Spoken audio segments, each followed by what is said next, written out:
आज हम बात करने वाले हैं भारत के सबसे शिक्षित राज्य के बारे में, जिसे भगवान का घर भी कहा जाता है। भारत का वो राज्य जो अभी भी आयुर्वेद चिकित्सा प्रणाली को अपनाए हुए है। इस राज्य के हर एक गांव में आपको हॉस्पिटल देखने को मिलेगा। क्यों हैरान मत हुई, ऐसा है हमारे देश में।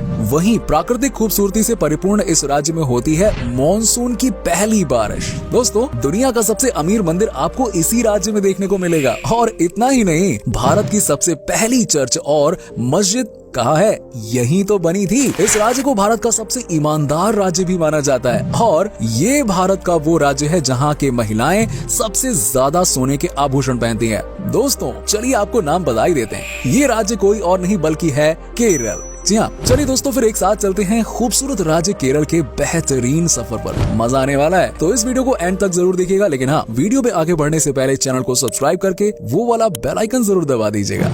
केरल दक्षिण पश्चिम मालाबार तट पर स्थित भारत का सबसे उन्नत राज्य है।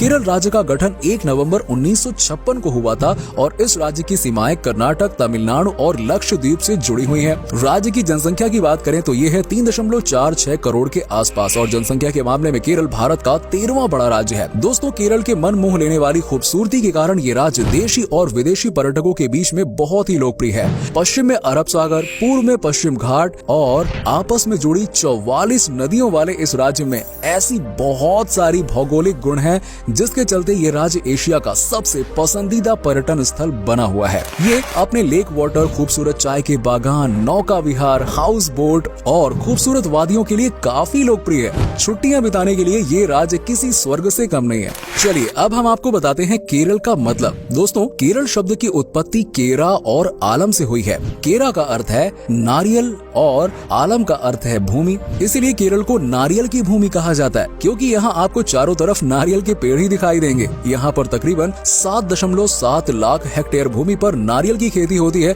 और इसका उत्पादन राज्य की अर्थव्यवस्था में बहुत बड़ी भूमिका निभाता है। केरल भारत का वो राज्य है जहाँ पर पुरुष और महिला का अनुपात सबसे अच्छा है। इस राज्य में 1000 पुरुष की तुलना में 1084 महिलाएं हैं, यानी कि महिलाएं ज्यादा ही हैं कुछ। और भारत के किसी भी राज्य से बहुत बेहतर स्थिति है यहाँ पर। केरल की पुरुष और महिलाओं की संख्या का अनुपात सबसे अच्छा है। भारत के किसी भी राज्य से बहुत बेहतर है केरल के पुरुष और महिलाओं की संख्या का ये अनुपात। शायद यही कारण है कि केरल में महिलाओं की लिटरेसी रेट पूरे एशिया में सबसे ज्यादा है। इसीलिए केरल के महिलाओं को समाज के सभी स्तरों पर अपना योगदान देने का मौका पुरुषों के बराबर ही मिलता है। दोस्तों, साथ ही साथ मैं आपको ये बताता चलूं कि केरल 1991 में भारत का पहला पूर्ण शिक्षित राज्य बना।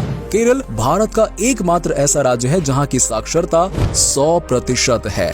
दोस्तों, ये तो हम सभी जानते हैं कि रबर उत्पादन के मामले में भारत पूरे वर्ल्ड में चौथा स्थान रखता है। लेकिन सबसे मजेदार बात तो यह है कि भारत की कुल रबर उत्पादन में केरल की भागीदारी 90% है। इस राज्य की लगभग 5.45 हेक्टेयर जमीन पर रबर के पेड़ उगाए जाते हैं। दोस्तों, बारिश का मौसम किसे पसंद नहीं है। हर किसी को मानसून का इंतजार रहता है, चाहे वो किसान हो या फिर आम लोग। हर किसी को बारिश तो चाहिए ही चाहिए यार। लेकिन क्या आपको पता है कि भारत में सबसे पहली बारिश कहाँ होती है? अगर आपको नहीं पता तो कोई बात नहीं ना, हम आए हैं बता कर जाएंगे। आपको बता दूं कि भारत में मानसून की सबसे पहली बारिश हमेशा केरल में होती है। वैसे आपने न्यूज में सुना हो तो वहाँ बताते ही है कि केरल में बारिश हो गई है और हमारे इधर भी आने वाली है। जो पूरे देश में मौसम के आगमन का संकेत होता है। जून के फर्स्ट वीक के दौरान केरल में बारिश शुरू हो जाती है और यही वो समय होता है जब केरल की हरियाली अपने चरम पर होती है। इस दौरान यहाँ की प्राकृतिक खूबसूरती आए हाय हाय हाय बस देखने लायक बनती है। दोस्तों, भारत में हिंदुओं की संख्या सबसे ज्यादा है, जिसके कारण मंदिर भी ज्यादा है। लेकिन केरल में चर्च और मस्जिद की कोई कमी नहीं है और वो केरल राज्य ही है जहाँ सबसे पहले चर्च और मस्जिद बनाई गई थी। चेरामन जुमा मस्जिद नाम की पहली मस्जिद मालिक दिनार द्वारा 629 ईस्वी में स्थापित की गई थी। अब अगर चर्च की बात करें तो Saint Thomas Syro Malabar church Bharat का पहला चर्च है, जिसे सेंट थॉमस ने 52 ईस्वी में बनाया था। जब भी नेशनल हाईवे की बात होती है या इसके बारे में सुनते हैं तो आपके मन में बहुत ही लंबी और चौड़ी सड़कों का ख्याल आता होगा। वैसे आए भी क्यों नहीं, क्योंकि भारत की नेशनल हाईवे होती भी बहुत लंबी है। लेकिन कभी आपने सोचा है कि भारत की सबसे छोटी नेशनल हाईवे कौन सी है और वो कहाँ पर है? अगर नहीं तो हम आपको बता दें कि ये केरल राज्य में ही स्थित है। नेशनल हाईवे 47A भारत का सबसे छोटा हाईवे है, जिसकी लंबाई मात्र 6 किलोमीटर की है। आज के समय में लकड़ी का महत्व बहुत ही ज्यादा हो गया है। लोग अपने घर के शानदार फर्नीचर के लिए महंगे से महंगी लकड़ियां खरीदते हैं। इन लकड़ियों में सागवान का नाम सबसे पहले आता है। ये बात तो हम सभी जानते हैं कि सागवान की लकड़ी बहुत ही महंगी होती है, क्योंकि इससे बने फर्नीचर बहुत ही ज्यादा मजबूत और सुंदर होते हैं। लेकिन सागवान के पेड़ से जुड़ा एक महत्वपूर्ण बात पता है क्या है? ये पेड़ पूरे दुनिया में सबसे पहले केरल में अंग्रेजों के द्वारा लगाया गया था। केरल में ही आपको दुनिया का सबसे बड़ा और लंबा सागवान का पेड़ मिलेगा। दुनिया का एकमात्र सागवान संग्रहालय भी इसी राज्य में मौजूद है। दोस्तों, अब हम आपको यहाँ के लोगों के बारे में बताते हैं।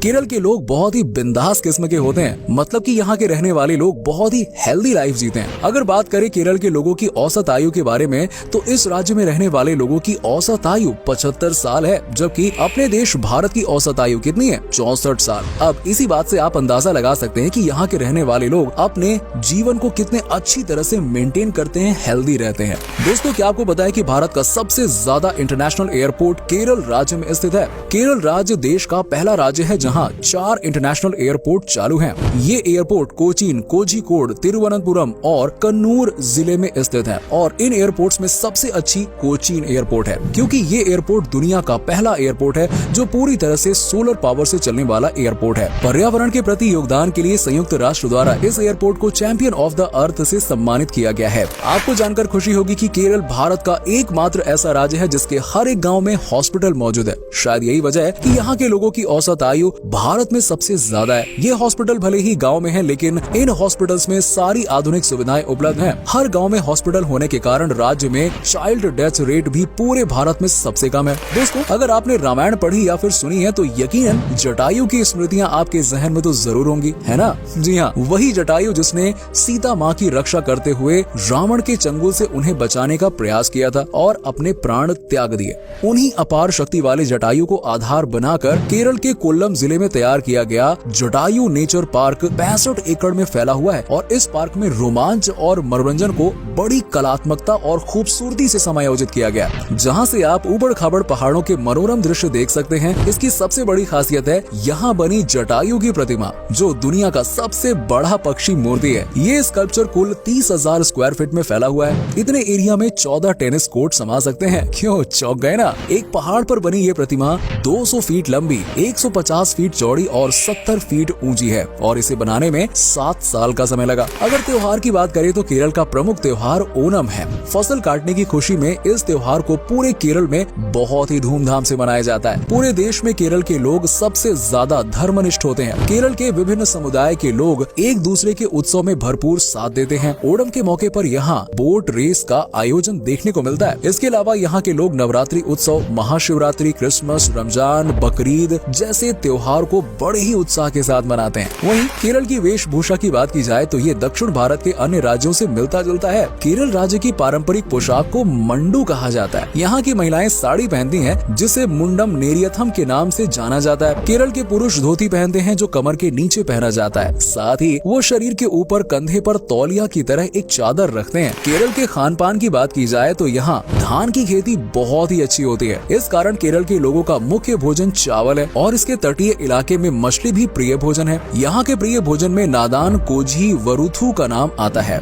दोस्तों, केरल के लोग बड़े ही नेकदिल इंसान होते हैं। केरल के लोगों का रहन सहन भारत के अन्य राज्यों से थोड़ा अलग है। यहाँ के लोग भले ही पक्के मकानों में रहते हैं, लेकिन लोगों की आय का मुख्य स्रोत खेती है। यहाँ मसालों की खेती, चाय की खेती, नारियल, रबड़ और समुद्र से मछली पकड़ना प्रमुख व्यवसाय है। साथ ही इस राज्य के लोग बड़ी संख्या में विदेशों में भी काम करते हैं। केरल राज्य का पारंपरिक नृत्य कथकली है। केरल की कथकली एक शैलीबद्ध शास्त्रीय भारतीय नृत्य है जो अपनी एक अलग पहचान रखती है। इसके अलावा केरल सिनेमा के क्षेत्र में भी हमेशा ही गुणवत्तापूर्ण फिल्में प्रदान करता रहा है। दोस्तों, सोना किसे पसंद नहीं है? खासकर हमारे देश में महिलाओं के बीच सोने की लोकप्रियता की बात ना ही की जाए तो बेहतर है ना? लेकिन जो लगाव केरल की महिलाओं को सोने के प्रति है, वो शायद आपको पूरे दुनिया में कहीं नहीं देखने को मिलेगा। सबसे इंटरेस्टिंग बात पता है क्या है? पूरे भारत में जो खपत सोने का है, उसका 20% केवल केरल के लोग उपयोग करते हैं। क्या आप जानते हैं भारत का सबसे अमीर मंदिर भारत के केरल राज्य के तिरुवनंतपुरम में स्थित पद्मनाभ पद्मनाभ स्वामी मंदिर है। ये न सिर्फ भारत का बल्कि दुनिया का सबसे अमीर मंदिर है। एक अनुमान के मुताबिक इस मंदिर की कुल संपत्ति $1 ट्रिलियन है। जब मंदिर के अंदर के वेल्व खोला जाता है तब ऐसा लगता है कि सोने, चांदी और हीरों की बरसात हो रही है। पद्मनाभ स्वामी मंदिर भगवान विष्णु का मंदिर है। मंदिर के बीचों बीच भगवान विष्णु की एक सुंदर विशालकाय मूर्ति रखी हुई है, जिसके दर्शन के लिए लाखों भक्त साल भर में आते रहते हैं। ये मंदिर न सिर्फ सबसे अमीर बल्कि सबसे प्राचीन मंदिर भी कहलाता है। एक रिपोर्ट के मुताबिक इस मंदिर में सालाना 500 करोड़ रुपए का चढ़ावा आता है। वेल दोस्तों, आपको जानकर ये हैरानी होगी कि भारत में केरल एकमात्र ऐसा राज्य है जहां पर अभी आयुर्वेदिक तरीके से इलाज किया जाता है। आयुर्वेद अभी भी इस राज्य में मुख्य इलाज प्रणाली है और इस राज्य में रहने वाले लोग भी इसी इलाज प्रणाली से अपना इलाज करवाना पसंद करते हैं। तो ये था भारत के सबसे खूबसूरत राज्यों में से एक केरल। उम्मीद करता हूँ कि आपको हमारा ये एपिसोड पसंद आया होगा। हमें नीचे कमेंट सेक्शन में कमेंट करके जरूर बताइए कि आज की वीडियो में आपको केरल की कौन सी बात सबसे अच्छी लगी। वैसे क्या आप कभी केरल में गए हो? अगर गए हो तो आपका एक्सपीरियंस कैसा रहा, ये भी हमारे साथ जरूर शेयर कीजिएगा। साथ ही साथ वीडियो को अपने दोस्तों और रिश्तेदारों के साथ में शेयर करना बिल्कुल मत भूलिए।